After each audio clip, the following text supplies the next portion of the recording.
Hey guys, it's John. I was reading this paper on the endowment effect in capuchin monkeys, and essentially, if you've never heard of it, because I had never really heard of it, I'll link it below, but basically these scientists found a bunch of these monkeys that are, related to people, and they put them in cages, and they spent a couple weeks or something teaching them essentially a sort of market-based economy. They kind of made up their own economy where they would give the monkeys coins. They would give them an endowment of coins, and then they could trade. They had sort of this system where they would put a coin through a window, and you get an apple slice, or you get some cereal or something like that.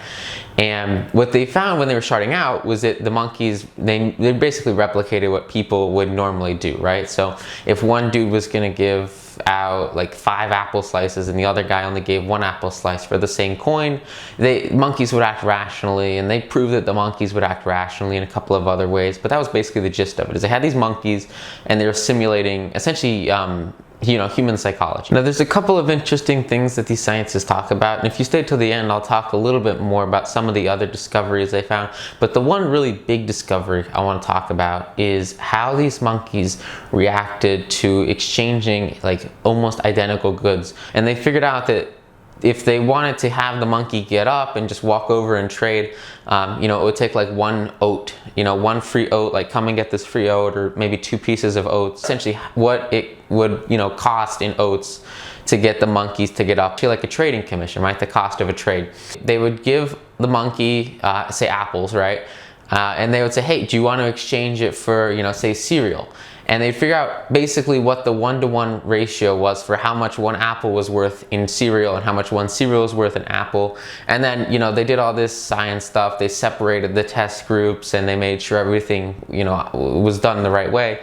And what they found was that when they offered the monkey essentially the same thing in, say it was the apple monkey, okay? So if they offered the monkey, say at the beginning they give the monkey 12 apple slices. If they offer him, say 2 little bits of cereal, which is what they thought 1 apple slice was worth, they offer him a cereal for an apple slice. What they found was that only about 10% of the time, on average between the groups that they studied, the monkey would actually get up and then make that trade with the experimenter, even though it was essentially the same. It was me giving you a 10 and you giving me 2 5s.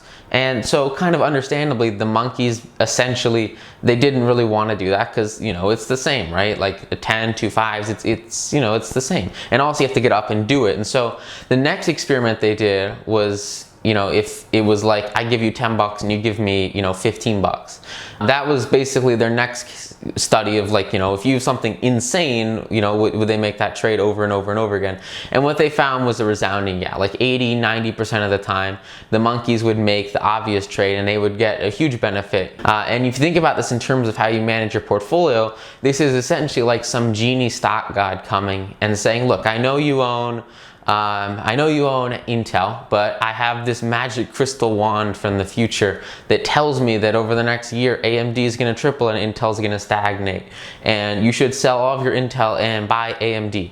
That was essentially what these researchers were doing, and a vast bulk of the monkeys took that trade because it was no-brainer. But the last 2 cases are what really, I think the last one really is the most interesting part, and it has the most profound effect on portfolio construction. Before we get there though, the second to last one, essentially what they did is they took the grains and the oats that they figured out was the transaction cost of getting the monkey to get up. They took that incentive, and then they added that. So instead of getting 2 granola bits or 2 cereal bits for an apple slice, you would get the cereal bits and you would get the oats. So, instead of me giving you 2 5s for your 10, I would give you 2 5s and a quarter or something, so that you would come over to my bank and make the trade. Because that was sort of the perceived cost of the, work that they had to do to get up and go. And anyway, end of the day, very minimal change. It was a little tiny change, and it was an increase, but it was 2% or so. It was a very minimal increase, but it was a small increase. But what that made me realize is you have brokers, at least there used to be brokers that would charge $5 a trade, and it used to be before that it was $20 a trade, then $100 a trade, long long time ago. But I thought it was kind of interesting because I remember I grew up, Robinhood was the only broker that gave like free trades. And right now they're the only one that do free options trades, and all the other brokers would charge commissions for their trades. And at least for me, a very, very small amount, it definitely impacted how much I traded, but it wasn't much. And I saw that kind of mimicked in this experiment where like the transaction fees have an effect, but if you're trading professionally, the minimal transaction fee shouldn't have that large of an effect on your profitability. Same thing applies with Forex, same thing applies with spreads versus ECNs. But anyway, very, very minimal change. The last one though, this is where it gets interesting. Basically, they scrapped all the apples and the cereal, and they gave and what they were trying to show with all this, by the way, is that if you have something, and maybe you've experienced this, I've got a bunch of computer parts over there on the ground, and like I've had those computer parts for a pretty decent chunk of time. I've used them a lot, but for me, like going out and selling those computer parts, like I don't really want to, because I gotta like list it on eBay, and then I have to do all this work. And I know tons of people, they have to like, they won't sell all their shoes because they don't want to go through the work of putting it on eBay or something. And like that's kind of what you see in these first couple of studies, is the idea of transaction costs, the idea of people being lazy, and also when you own something, there's a sense of attachment to it versus, say I have sort of this commodity, right? Maybe it's like corn, right? So like if you have this commodity that you're completely neutral, like doesn't matter to you. If you're trading AMD stock or Intel stock, and you're just getting in and out of it like a market maker, just real quick in and out. You don't have any, emotional connection to it. But when, your grandpa puts his entire life savings in Intel Corporation, and then he like dies and leaves all of his shares of Intel to you, and it's like all the money he has, it's gonna be a much more difficult decision to, sell all of it. I mean, you're looking at about a 20-30% shift in which should be like rational behavior.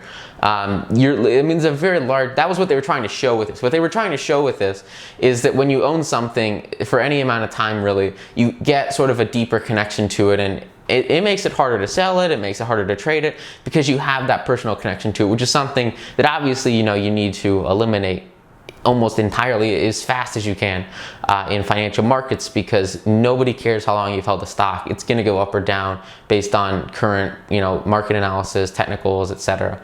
With that said, the last example here is really the big whammy. And what happened here is they gave the monkeys almonds, right? So I didn't know this, but apparently almonds come unpeeled in nature, so there's like a shell around the almond. I didn't know that was a thing, but apparently that's a thing. So they gave them almonds with the shells on them. And what they were trying to figure out is, okay, so obviously they don't want to make trades because they're lazy and they don't want to get up unless they have a really good reward or incentive to get up. But what if we give them like, a decent incentive, right? They basically thought that they weren't making trades very often because they just thought in their mind they could just eat the food they already have and it would be quicker. So what they did is they gave them these almonds with shells on them, and they basically gave like a 1-to-1 trade. You give me an almond with a shell on it, and I'll give you an almond without a shell on it. So to kind of put that in like a money perspective, I don't know if you guys ever had one of these. I remember when I was growing up, it was like my 10th birthday or something. I got this as a present. I thought it was the cutest thing ever. It was like a pinball, little plastic mini pinball thing, and what you had to do is you had to shoot the pinball into the holes in the little game, and then if you shot it into the holes, there was this compartment that had money in it that would pop out, and I got like $20 for my birthday through one of those little gift pinball machines. That was basically what these monkeys had with the almonds, is they had like the $20 right there. But they had to go through a little bit of work to actually get it. And so what the experimenters were offering is they were saying, hey, give us your $20 in the pinball machine and we'll just give you $20. You can skip all the work. And so logically, unshelling an almond isn't as fun as playing pinball. So logically, they would basically make this trade all the time. But what was interesting is the monkeys essentially traded their shelled almonds for unshelled almonds at the exact same rate as they traded their equivalent apples for their equivalent cereal plus the oat transaction fee. I mean, it was neck and neck, almost exactly the same. It was like a little bit under 20%, like 15-20%. It was tiny. It was really not what you would expect at like 50% or even more than 50%, because you're trading something that is essentially, if you think about it logically, a lesser thing for something that's worth more in terms of just pure financial means. Like, it's worth more to have money today than it is to have money in 30 minutes or in, you know, however long it takes to get money out of the pinball thing. Just thinking about it logically, right? And I saw that, I was like, oh my gosh, I couldn't believe it. And the reason why is because I recently had this trade with Monaco. Monaco, at least that's what they used to be called. Then their company they bought crypto.com for like 12 million bucks, and then they kind of rebranded their company as that. But I have been a really investor in them. I had about $6,000 in managed funds invested in their MCO token for a pretty decent chunk of time now, and it's been doing pretty well. You know, I think they ICO'd at $1, and they've been around 5 or 6, but you know, they used to be a lot higher, in the 20s even. It was really impressive. But recently they've just been kind of going sideways, which, you know, is fine. That happens sometimes with investments, especially or not really swing, but more longer term investments, especially in sort of the speculative crypto space, or at least, you know, in terms of investing in companies that are doing things in it. It's a little more out there, right? Newer stuff. So with that said, about, I would say 9 months, I'd say maybe like a year and a half ago, the guys that started crypto.com, they announced that they were gonna essentially create this entire new token called CRO. And I'm pretty sure, just looking back, that the reason they did it is because of regulations and security industries, because the original token was essentially a security, and they had an unauthorized sale of securities, and it's basically illegal, and there's a lot of regulation, mumbo jumbo in the works. But basically, looking back, I didn't know this at the time, but essentially they wanted to kind of move away from their original token and move into this new token because it was just a little bit safer from a regulatory standpoint. And so what happened is they issued this token that's essentially identical. I mean, it's basically, for all intents and purposes, no one knew really there were any differences. They were marketed as the same thing, and the token was essentially the exact same thing as the MCO token. I mean, they were pretty much identical. But because I'd been holding on to the MCO token for myself and for clients for, you know, the better part of a year, maybe 8 months, something like that. I don't know, it was a while ago. Because I've been holding on for such a long time, I was like, I don't want to sell this stuff that I've had forever to get this new thing. Why would I do that? I'm just going to hold what I already have, even though they're, like, you know, supposed to be identical, and theoretically I can do nothing but kind of help my returns by, a while back, I don't know, maybe you guys saw, I got a video in the works about Regal and AMC, but I put half my money in Regal, long story short, half my money in AMC. AMC did terrible. They lost like 90% of their value. I sold out way before that. Regal got bought out like 3 weeks after I bought their stock for like 20, 30, 40% premium, which was like a 60% gain. It was really great. So by splitting my money up between essentially similar investments, I had a lot better returns than if I just bought AMC, the movies. And that's what happened here. Is I saw this, but the reason I didn't buy half and half, which is what I would usually do, is because I already had the endowment, right? I already had the emotional connection to the assets I already owned or already purchased. And so because of that, I didn't make the change. And over the next year and a half or so, up until today, MCOs has basically gone flat. They've gone down just a little tiny bit, but it's basically the same. And CRO, which was this new token, has gone from essentially a penny to, I think, 17.5 cents right now. So, I mean, 17x. I mean, it's just huge, right? And you look at no gain versus, you know, 17x, and you got to ask yourself why you don't make that trade. And I think, for me, the answer was the endowment effect. It was because I was committed to what I already had, and there's like an 85 to 15 ratio of people sticking with what they already have because they're too lazy to make the change. And what I want you to get from this video is that you need to be willing to make the tough call. You need to be willing to sell. Like right now, I've got to essentially get out of this MCO position because they're doing this swap program with CRO, and I have to make sort of the tough decision of like to get out and then invest in a CRO or to not. And I'm probably not going to, but it's a tough decision. You have to make those tough decisions, and you have to stick with them. This is sort of the same mentality behind a stop loss, right? Is you make the stop and then you just leave it there. You have to get out at that moment. And it's the same thing when you see these situations where you have essentially likewise assets. You have to have the discipline to say, I'm going to put half my money in Visa and half my money in MasterCard. If you have essentially no research that shows you that they're any different. You have to be able to, without hesitation, split between likewise goods, because at the end of the day, if the goods or the stocks or the assets or whatever it is, if they're essentially the same, one of them will by far, guarantee 100%, one of them is going to outperform the other. But it's a 50-50 shot, like which one it is. And especially if you already own one of them and a new one comes up, oftentimes the new one outperforms, but not always, right? It's always got a little more risk just because of it's newer. And that happens a lot when you have one thing and you want to switch it to another thing. There is a big personal resistance to doing that, and that's shown by this experiment. Even when the monkeys were presented an arguably and demonstrably better deal, they didn't take the deal just because they were lazy. And in terms of the almonds, right? Not in terms of like, give me $5 and I'll give you, 20.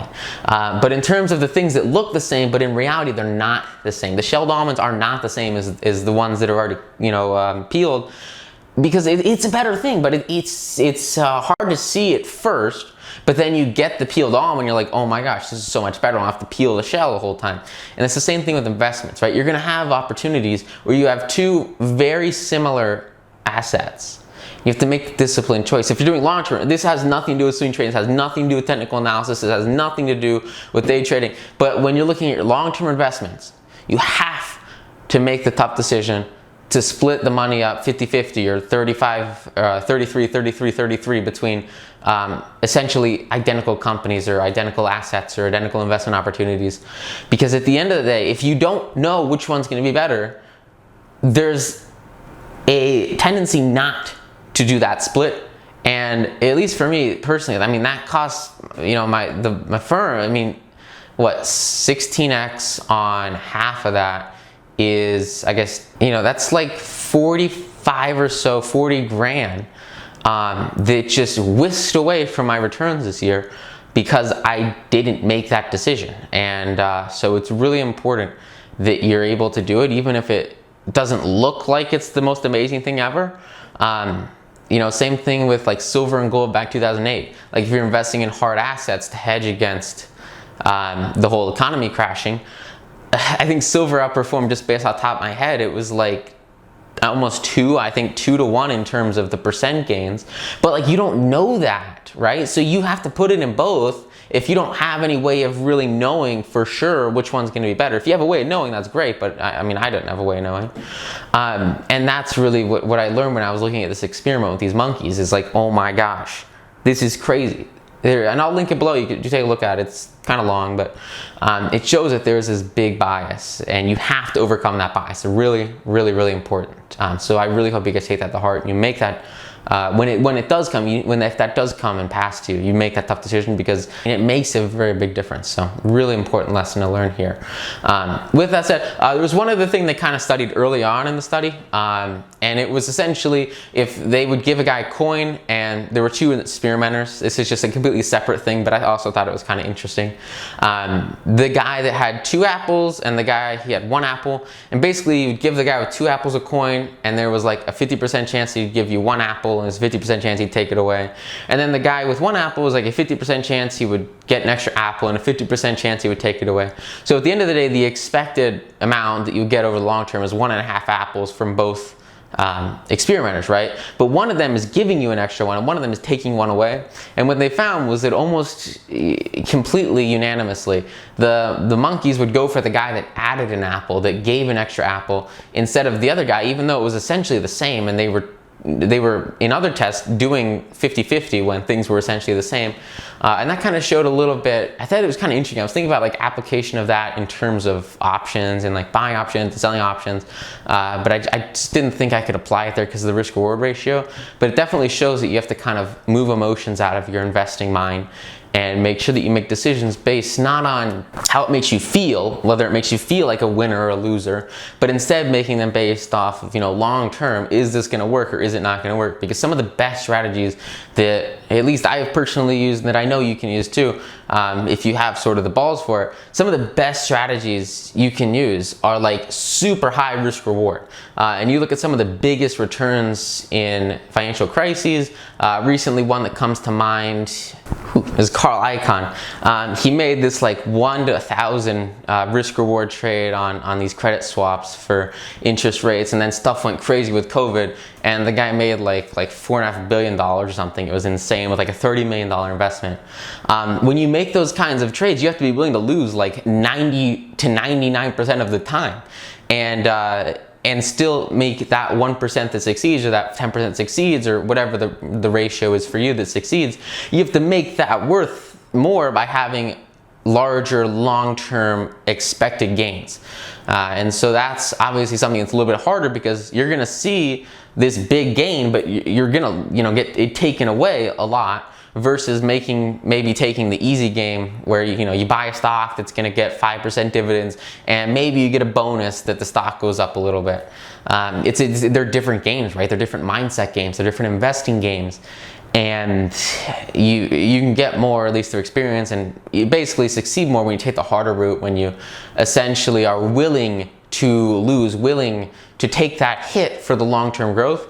But that was something, and that applies not necessarily here, because the risk reward ratio is the same, it's 1 to 1. But when you look at skewed risk reward ratios with high quality investments, and you actually know how to make those good investments, it showed me that you've got to be able to take that punch of having a ton of money you're gonna make just go off the table, and still be able to walk away from that, which is really, really cool, and another side little thing I learned from this. So that was kind of what I learned this morning from these monkeys. I think it was really interesting, and I think it is really combined with some of the experience I've had making similar investments, where they're likewise assets, really gonna help me make some better decisions in the future, and I hope it helps you make better decisions in the future. So with that said, thanks so much. Go out there, crush it, have an amazing day, and I'll see you guys later. Bye.